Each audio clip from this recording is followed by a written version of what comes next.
না, তবে গোলাম মাওলা রনি তিনি যে হারে হারে দুষ্ট সেটা কিন্তু ভাই সত্যি। তবে এই দুষ্টামের ঘটনা শুরু করেছে সাংবাদিক ইলিয়াস। সাংবাদিক ইলিয়াস বনাম গোলাম মাওলা রনি।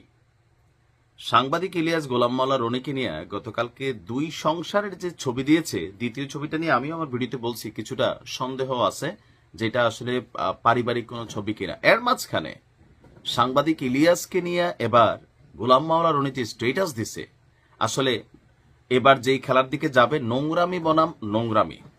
কারণ আমার কাছে মনে হচ্ছে যে গোলাম মাওলা রনি তিনিও যথেষ্ট শান্ত টাইপের মানুষ, কিন্তু হঠাৎ করে চেতে গেছেন।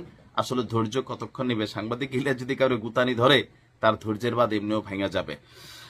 এখন সাংবাদিক ইলিয়াসের মাকে নিয়ে গোলাম মাওলা রনির বিস্ফোরক মন্তব্য যে তিনি একজন যৌনকর্মী ছিলেন। এখন এই কথাটাও যে বোঝাই যায় যে এটা রাগের বশবর্তী হইয়া ইলিয়াসকে সাইজ করার জন্য গোলাম মাওলা রনি তিনি তার ফেসবুকে বিশাল এক স্টোরি লিখেছেন। তো সেখানে লিখছে, সাংঘাতিক ইবলিয়াস একজন দিছে গোলাম মাওলারে ময়লা, আর এখানে কি বলা হয় যে ইলিয়াস হুসাইনকে ইবলিয়াস হুসাইন ওরফে ইল্লু বলছে যে ইল্লুর সঙ্গে আমার সম্পর্ক এবং তার মায়ের সঙ্গে আমার কিভাবে পরিচয় এবং তার স্ত্রীর সঙ্গে তার অফিসের লম্পট বসের সঙ্গে কি সম্পর্ক তা নিয়ে বিস্তারিত বলার আগে ইল্লুর মায়ের যৌবনকালের ছবিটি ভালো করে দেখে নিন। একটা ছবি পোস্ট করেছে। 100% এটা ইলিয়াসের মা না, এটা বোঝাই যায়, বা আই ডোন্ট নো, সম্ভবত না।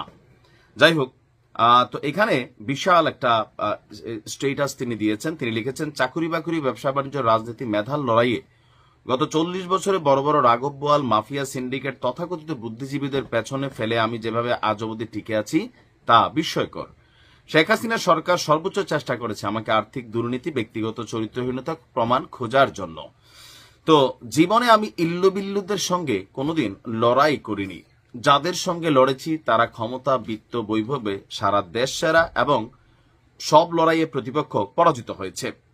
তো বলা হচ্ছে যে জীবনযুদ্ধের এই পর্যায়ে যখন সবকিছু সেটেলড, অর্থাৎ 40 বছরের বিবাহিত জীবন, 3টি মেধাবী ছেলে মেয়ে যারা নিজ নিজ কর্মে সফল, 7টি ভাই, হাজারখানেক আত্মীয়, দেশ বিদেশে লাখ পরিচিতি, লোকজনের নিকট যখন আমার জীবনের সবকিছু খোলা কিতাবের মতন পরিষ্কার, তখন মানসিক বিকারগ্রস্ত মানবরূপী সাক্ষাৎ শয়তান ইল্লু সামাজিক মাধ্যমে যা কিছু করেছে তার জন্য তার জন্ম ত্রুটি, মা বাবার অনৈতিক জীবন এবং নিজের পাশবিক জীবনই দায়ী।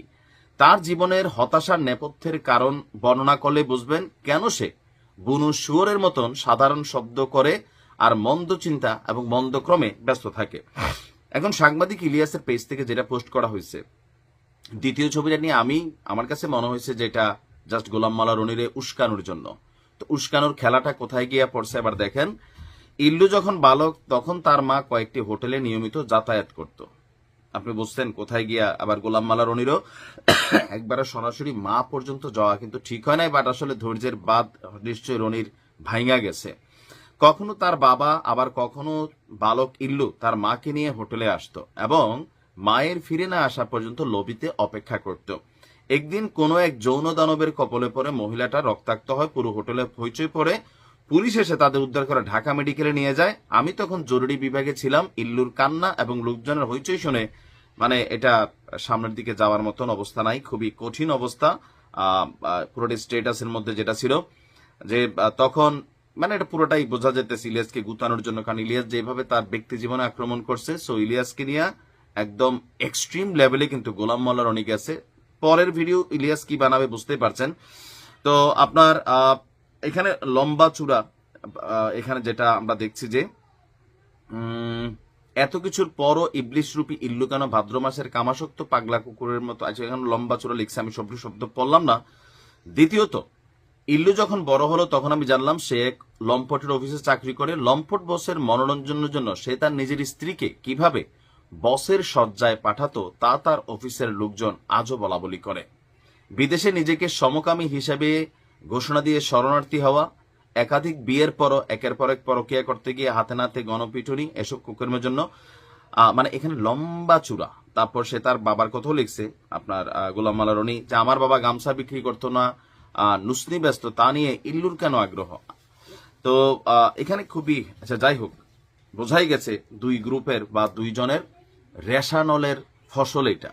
এখন শুরুটা কে করছে? শুরুটা কিন্তু সাংবাদিক ইলিয়াস করছে, গোলাম মাওলা রনির নিয়া সাংবাদিক ইলিয়াস করছে। তবে সাংবাদিক ইলিয়াসের অনেক পজিটিভ জিনিসের মধ্যে একটা খারাপ দিক হচ্ছে, তিনি যখন কাউরে অপছন্দ করেন তারে গালাগালি করা, তাকে যে ভাষাই হোক আক্রমণ করা, অশ্লীল শব্দ জোড়া দিয়া তার ইজ্জতের 12টা বাজানো, এটা কিন্তু সাংবাদিক ইলিয়াসের মানে কনক সারোয়ারে যদি আমরা দেখি বা আরো যারা আছেন, তিনাকিদারও আছে হালকা পাতলা।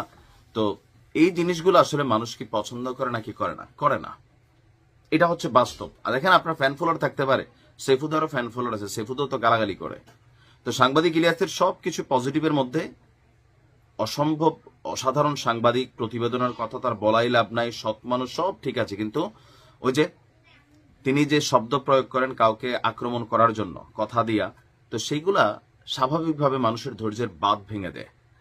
এবার বাকি হলো গোলাম মাওলা রনিরকে সরাসরি তার এরকম স্টেটাস দেওয়া উচিত হয়েছে কিনা, না। যে এত বিষয়টা বউয়ের মধ্যে ছিল, তিনি বড়জোর বউ পর্যন্ত করতে পারতেন এরকম একটা স্টেটাস, তবে না করাটাই বেটার ছিল। কেন? দেখেন ব্যারিস্টার সুমন রেনিয়া, সাংবাদিক ইলিয়াস থেকে শুরু করে অনেকে অনেক কন্টেন্ট, হাজার হাজার, সুমন ভাই কিন্তু এগুলো ফোকাস করতেন না, তিনি তার কাজ করতেন। মামলা খাইছেন, অপরাধ করছেন, আসামি, সেটা আলাদা।